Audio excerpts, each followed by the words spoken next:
नबी पाक सल्लल्लाहु अलैहि वसल्लम फरमाते हैं मेरे पास फरिश्ता आया, रोज दुआ मांगते थे ना हुजूर उम्मत की बख्शिश के लिए, तो फरमाते मेरे पास फरिश्ता आया तो रब करीम ने फरमाया महबूब दो बातों में से एक इख्तियार कर लो। कौन सी? कहा महबूब यहाँ तो वादा करते हैं कि आपकी आधी उम्मत को बख्श दिया जाएगा, यहाँ आप ये इख्तियार कर लें कि आधी उम्मत अभी, और यहाँ आप सिफारिश का हक ले लें, आप क़यामत में सिफारिश कीजिएगा, आपका रब आपकी सिफारिश को कबूल कर लेगा। हुजूर फरमाते मुझे इख्तियार दिया गया, यहाँ आधी उम्मत की बख्शिश करा लूं फौरन।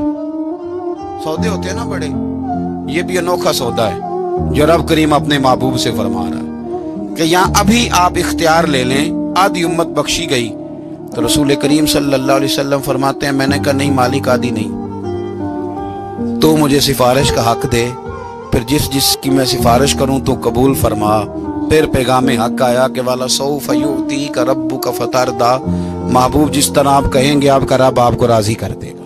इसी तरह से एक हदीस सियासता में मौजूद है, रसूल कायनात सल्लल्लाहु ताला अलैहि वसल्लम फरमाते हैं कि अल्लाह ताला ने हर नबी को एक दुआ दी, हर पैगंबर को अल्लाह ने एक दुआ दी है। हुजूर फरमाते हैं मुझे भी रब ने इजाजत दी कि महबूब एक दुआ की इजाजत है, आप जो मांगेंगे ना कबूल किया जाएगा, मांग लें। यानी रब करीम ने फरमाया, खजानों कुदरतों के मालिक ने फरमाया हबीब जो मांगोगे दे दूंगा, मांग ले। तो हुजूर फरमाते हैं मैंने कहा अल्लाह मेरी दुआ को महफूज कर ले, तो मेरी दुआ महफूज कर दे, मैं कयामत के दिन अपनी उम्मत के लिए मांगूंगा।